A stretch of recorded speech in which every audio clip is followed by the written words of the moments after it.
Like, this is what it means. What's up, everyone? It's Jessica. In today's video, I will be discussing all things Super Bowl halftime show, plus a little bit more. So if you're into that, let's get into this. My predictions of Usher's Super Bowl halftime show included that he was gonna bring out Alicia Keys, which he did, Little John, and he was gonna do some type of roller skating, which he did.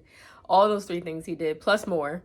And I got that part correct. So there were a few moments that I could appreciate as far as like creativity goes. There were a few moments in the segment where Usher was singing, and when he sang his superstar song, he said, "Spotlight, a light shine down on him, big stage." The camera zoomed out, you could see the big stage. And then I think he said 60,000. I'm not sure if he said 50 or 60,000, but he said 60,000 fans screaming in a rage. And then a ring went around the whole stadium at the time he was saying that. And it was just so cool to watch. Did also like the concept of when a girl said, "Where was Usher at 7 o'clock?" And then a clock shone on the stage and he proceeded to sing his song at 7 o'clock on the dot. Well, I thought that was pretty cool. His Dolce & Gabbana outfit, I really liked. I was wondering what color he was gonna wear. It was a pleasant surprise to see him wear white. I thought he would wear black. He did at the end of the show, but he came out in white. I thought it was nice. It looked good on him. As a Christian, I did appreciate him giving honor and glory to God by saying, God answers prayers. And I thought that was very nice. That was a nice touch. And the fact that it was the most watched Super Bowl, I'm wondering why though. Like, I wonder if it's because his fans were really anticipating this show, or if it's because like COVID, is not as widespread or is not spreading as fast as much as it did a few years ago, or if it's both. Like, I was actually shocked to find out that there were more viewers than watching last year's halftime performance this year, because I know Rihanna has been out the music game for some years now and know the viewership would be topped, but it was. So kudos to Usher. Congrats on his marriage. Like, I'm so happy for him. Refreshing to see that a Black person was able to perform, especially during Black History Month, and was able to be celebrated.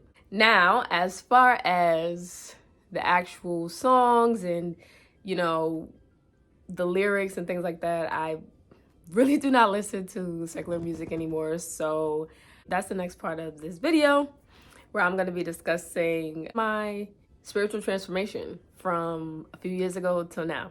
So for a little context about me, I always grew up in church. I was actually in the womb when I was in church, since I was in the womb. I believe I got saved like around 9 years old, but I didn't fully know like the concept of salvation and this and that, and the fourth. But I knew that there was this God that we had to serve and we had to worship and just, give our praises to. So by 12, I got baptized in a Sabbath day church, a Sabbath day keeping church. And then my spiritual journey was the most consistent at all. As far as like my faith journey, it was more like I read my Bible when I was at church. And for the rest of the days of the week, it was like there's really no communication other than prayer. That was from 12 all the way up to maybe like 26. And then I was 26. I actually moved out from my mom's residence. I lived with a relative for a short period of time, like a few months, year 2019, and I wasn't into like partying and drinking, kind of like wilding out anymore. I wasn't into that. I was just focused on getting my life together, like actually finding my own apartment, actually finding my own place to live. Just wanted stability. I wanted my own stability. I became more focused on just working, but also finding time for like a social life, and also, getting my priorities in order. So I started to go to like different events. Like I started to go to like Afro punk, and then I also started getting into traveling. So I started traveling, started like doing like little day trips, like to the Museum of Ice Cream, just little things that I would find entertaining. In the meantime, I was also looking for a place to live. So I ended up finding a place after like 7 months of searching. I found my own apartment. I was so happy. And I moved in. That was 2019. Before I actually moved into my apartment, I came across this YouTube video of Mike Todd, Pastor Mike Todd. Shout out to Pastor Mike Todd. And it was the infamous video of him filling up one container of like small orange balls. So it was this demonstration with the balls. To tell us you should go to this school and you should be around these people and you should stay around. So I suggest you watch that. And that's how I actually discovered Mike Todd. I think a lot of people discovered him through that sermon. So it was really uplifting. And since I moved away from where I was living, I didn't really have those same type of friends, or I didn't have the same type of people that I was hanging around with. They were no longer around me. So I was not getting invited to places anymore and things like that. So I was able to do my own thing and had more free time to just do what I wanted to do. So I came across that video 2019. That was pre-pandemic. And then I moved into my apartment, which I'm in now. Glory be to God. And COVID hit in 2020. There definitely wasn't much to do, especially going to church that got shut down like immediately. Like businesses, churches, everything, schools, everything got shut down. So I had no choice really but to establish this closer bond with God. And I remember seeing a post that said, 2020 is like a good time to read Revelation. Started reading Revelation. I was always posting the daily verse of the day from the Bible app, but I started to like do it more consistently, and I actually started to read it, and I started to try to memorize the verses of the day. I think that's how the bond with God got more close-knit. Well, after I read Revelation, I wanted to just start reading more. Like I just wanted to know more about God. I saw somebody who read the Bible for like a whole year, and that inspired me to like want to read the Bible for a whole year.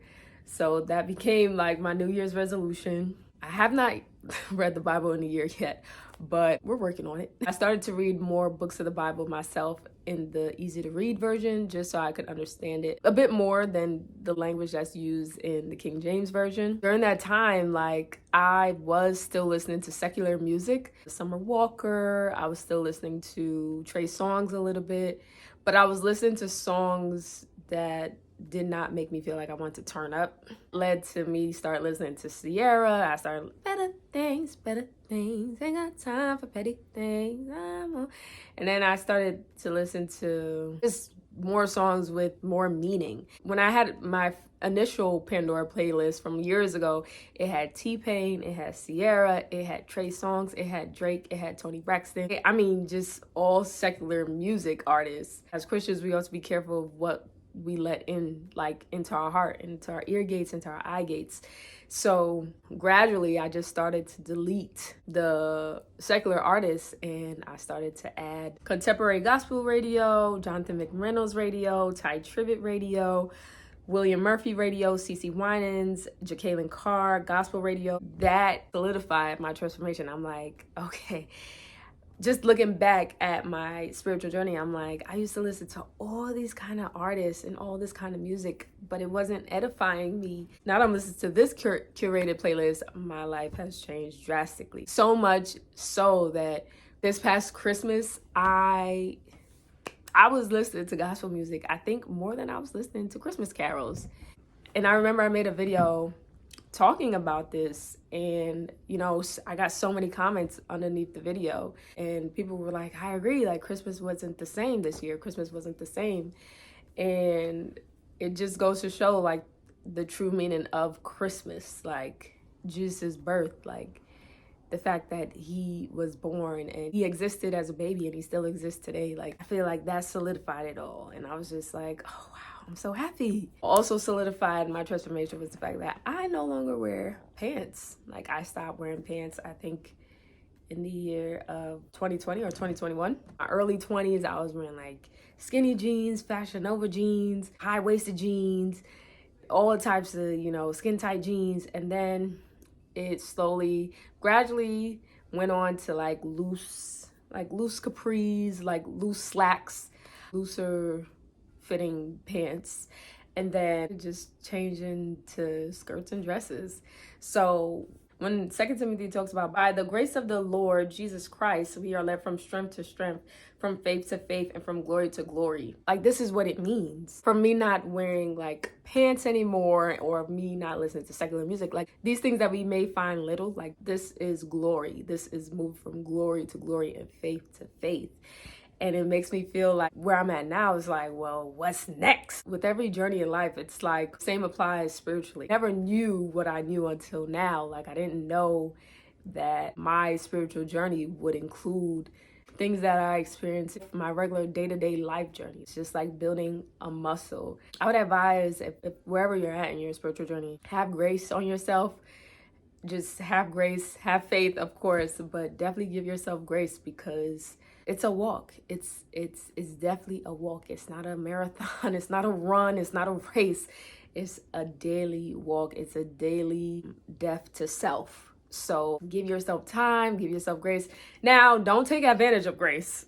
I'm not saying to go out there and take advantage, but definitely give yourself the grace that you need to walk this thing out, to walk this spiritual journey out. Hope this video helped you in any sort of way. If it did, be sure to like, comment, and subscribe. Until next time, enjoy the journey. Peace.